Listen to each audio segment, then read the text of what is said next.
Okay, everyone, let's get started. Thank you for joining us today. We're going to talk about Hydro GeoAnalyst 2014. This webinar is designed to just give you an overview of the product itself and the new features and functionalities we've included with the new release. The 2014 release was available as of last Monday. So before we get into that, a little bit about myself. My name is Katrina Smollicombe, and I'm the Software Sales Manager with Schlumberger Water Services. So if you have any questions, feel free to contact me at that email address that's on the screen. Hopefully everyone can see. Very informal webinar, so I encourage you to feel free to ask questions. You can speak through the audio conference if you're comfortable. If not, please use the chat function in the WebEx, and I'll be happy to answer any questions you have. And of course, if you have something after the webinar, please contact me. I'm glad to help you. Okay, so talking about HGA. The webinar is structured just to give you an HGA overview, then we'll go in and talk about the new features, and of course there'll be plenty of time at the end to talk about any questions you may have. The webinar length should be about 20 minutes, maybe a little bit shorter. I have a tendency to talk very fast, so also please feel free to tell me to slow down. Okay, so Hydro GeoAnalyst is a comprehensive environmental data management, visualization, and analysis software package. The way it's structured is on a flexible HGA database that allows you to do different visualization capabilities like time series plotting, mapping, cross-sections, borehole log plotting, all kinds of reporting. It allows you to link to any GIS system, and it has a Microsoft Office integration. The tools that are attached to the HGA database are things like event planning, EDD quick checker, so that's our ability to check data before it comes into the program. It gives you a lab QA/QC module, as well as a mobile device that will allow you to collect data in the field and then push that directly into the HGA database.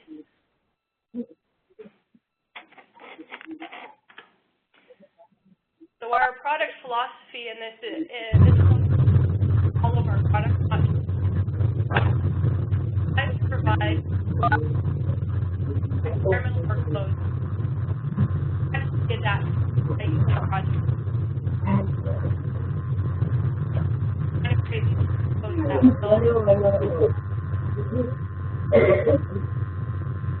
Second here, I'm going to mute a couple of the microphones here. So if you find you do want to ask a question and I'm not answering, it may be that I've muted everyone. So please use the chat function. Okay. So some of the benefits of HGA, we're trying to allow our customers to become more efficient, to save themselves some time and money using this program. One of the best things about having a comprehensive database, a relational database, is it allows you to quickly update information in that database. So by using database keys, as new information becomes available, you can quickly update the information in your database and essentially ask questions of your database through queries to pull out the information you need as quickly as possible.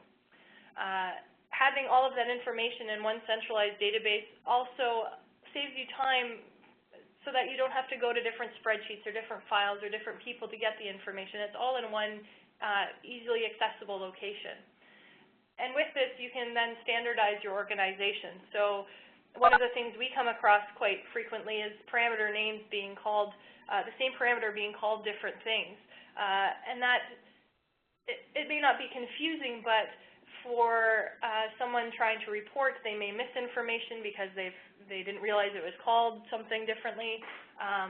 But having it all standardized on one particular name allows you to control the quality of your data and make more informed decisions, because basically all that data will be in one location, it'll be all called the same thing, and you can access it quite easily. Compared to our competitors, we find we are more cost-effective, we are better integrated, so we have more tools that are integrated with our software. We're more flexible because we do offer a fully flexible database structure, and all of this is provided by a single vendor. So Schlumberger Water Services does provide all of these different tools, this different functionality with HGA, and it's all provided by us. Some of our competitors may have this functionality, but they are just providing maybe the core database, and they're pulling from other programs, from other vendors to give you that complete holistic solution. When talking with our clients, we're able to find some differentiation points for HGA. Our users have ranked HGA higher than competitor products when we're talking about usability reviews. And usability is basically saying when you start using the program, it's much easier to understand.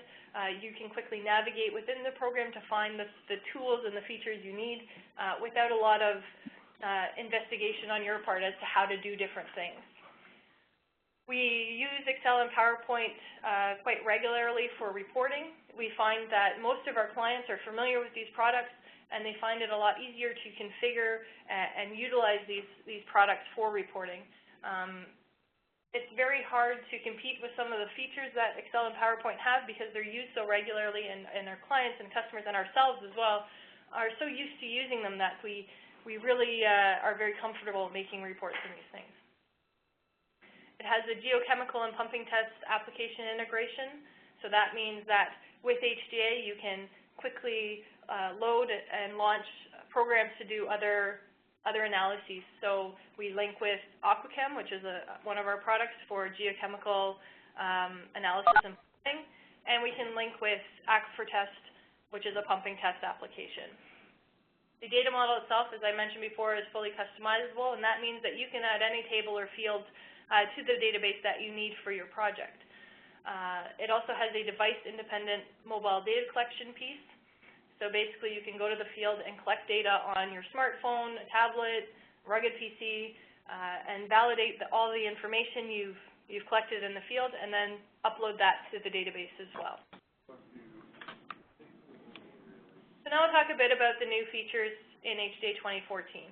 So there's quite a lot. First of all, we updated the template manager. So this is the piece, the module that you use to change your database structure to add tables and fields. And we've also added support for non-station tables. So if you've been using HGA for a long time, you'll understand that the old HGA structure required that everything was related back to a station, so that being a boring or a well, and it didn't allow you to add any tables that didn't relate to the station. So now we've provided these non-station tables, and these are great for things that maybe you want to store about the entire site.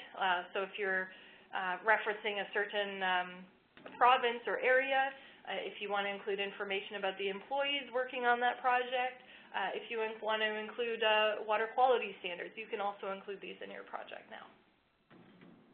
We have the ability to store hyperlinks in the database. We've simplified the new project wizard, so when you go and create a new project, that's a lot more streamlined. It's a lot easier to do. We've updated our import wizard, so we've consolidated all of the different import options we have and put them in one location, so it's much easier for users to choose what they need to be using to import the particular data they're trying to import. We've added an option to create pivot tables in Excel, so pushing data from a query right into Excel in pivot table format so that you can easily configure that. And we've added some additional options to chart in Excel as well. So just looking a bit more closely at these. The template manager, so you can add all of the tables and fields for that particular project in one dialog box. You can add unlimited data categories. So if you're an existing HGA user, you'll know that there was only one data category previously that you could rename and use. Now you can provide unlimited data categories, any data category you want. And then finally having the non-station tables, so where they don't have to be related back to a specific station or boring or well.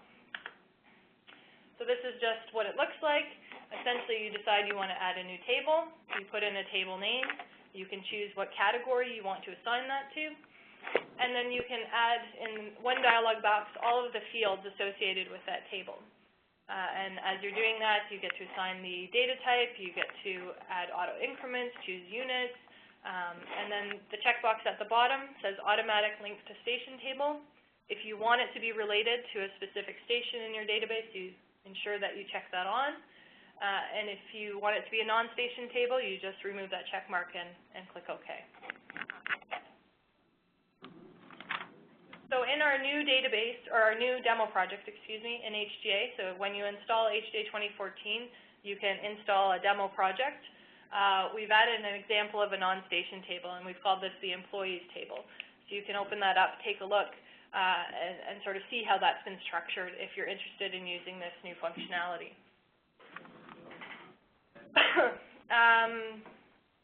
There's a new data tab to manually enter data into non-station tables. So if you have the data that you want to populate into that table, you can do this with this data tab. Or you can also, of course, import data directly into that table with the new importing workflow. So this is just an example of the non-station data tab. And this is one of the tables we've created and some of the data that's been listed in there. So again, just like how you're used to with HGA, you can click on the plus sign to add more data, or of course you can import directly into that table. Another functionality we've added is to store hyperlinks in the database, and this is something that I know many of our users have been requesting for a while, and we're quite happy to be able to offer this functionality to our customers. It's the ability to in string fields in the template manager, you can essentially store any hyperlink you want, a link to a website or any document on a server. So as long as HGA can essentially, or your computer can see that server, as you click on that hyperlink, it'll automatically launch the website or the document right from HGA. So it's very similar to what you see sort of in, if you're clicking on a hyperlink in an email, for example, HGA will do exactly the same thing, so you don't have to go and search manually for that particular document.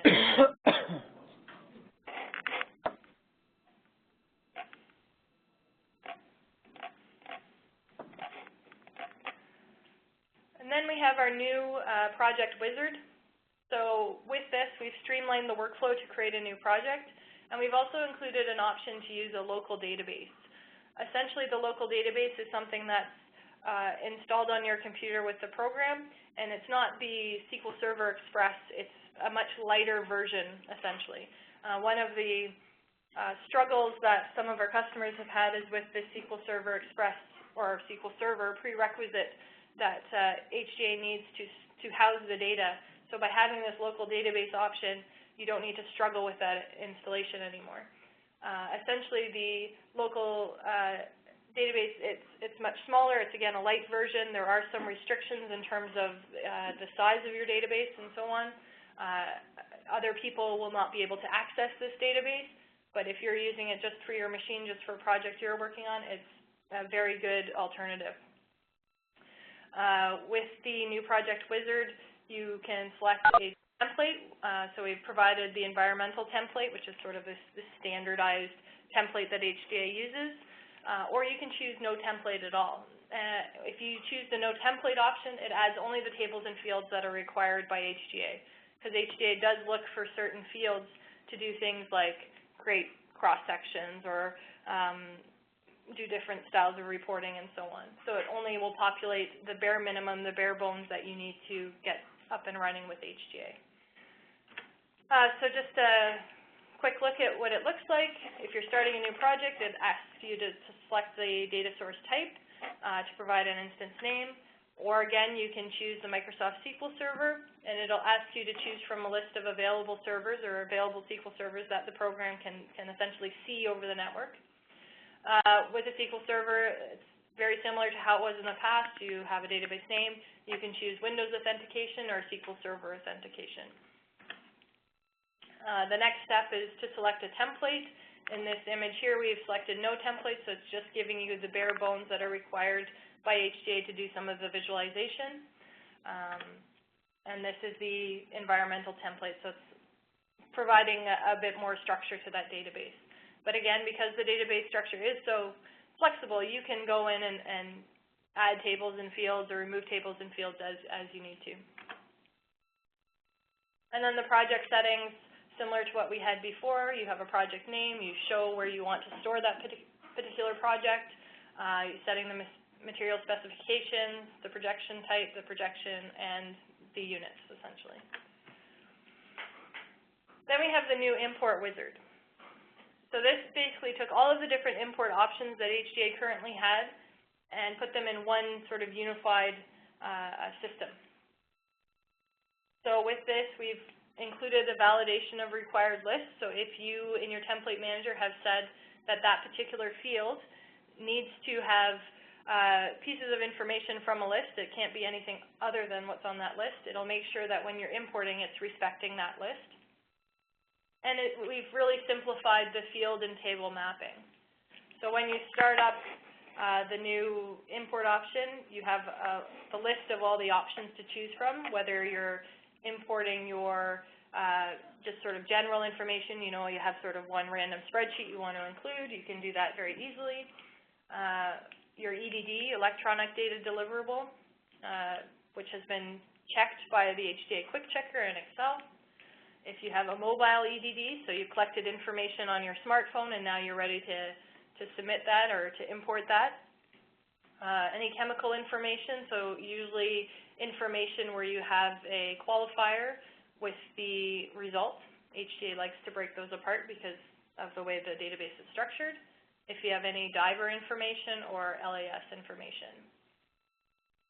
And the second image here, the data transfer system, just shows you what the mapping looks like now. So for those of you who've been using HGA for a while, you're familiar sort of with this double page view.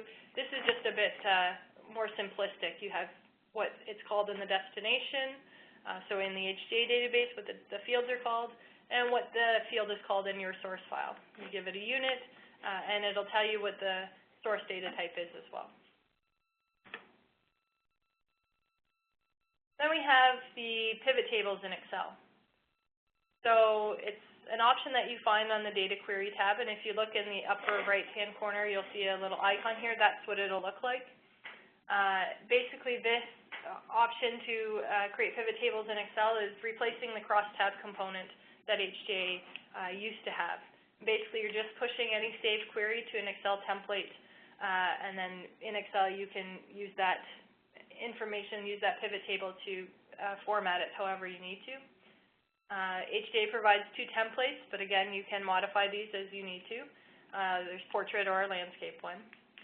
All of the fields from that query that you're pushing to Excel will be available in that pivot table list. So this is just an example. This is the portrait template. It'll show you basically all of the information from that query. And on the right-hand side, if you're familiar with Excel pivot tables, you'll see, again, a list of fields, and then you can configure them however you need to. One of the benefits of this is you can also use some of the formatting options that Excel provides, so some of that conditional formatting, to really provide a very robust report. Oops, excuse me. There are also a few additional options to do some time series charting in Excel. Basically providing multiple plots per page as well as multiple parameters per plot. So before it was one parameter in one plot and then just one plot per page. So we're giving you a bit more information, or providing a bit more more robust templates to provide this information. And we did provide some additional chart templates to help get you started. So again, these are something that you can start with and then configure for your own organization. So this is essentially what it looks like. You get to select your template. It can be, 2 plots by 2 parameters, and I believe there's a second one as well. You choose the data, how you want it to be set up, and then they'll give you a chart mapping. So you can say what parameters you want on which charts, and basically it'll end up looking something like this. So this is just one of those Excel templates with 2 plots per page and 2 parameters per plot. You'll see at the bottom there's one Excel sheet for each station as well. So that's about it for the new features. I'll open it up for any questions you may have, and let me just unmute some of these microphones. And again, if you have questions and you're more comfortable using the chat option, please feel free to do so.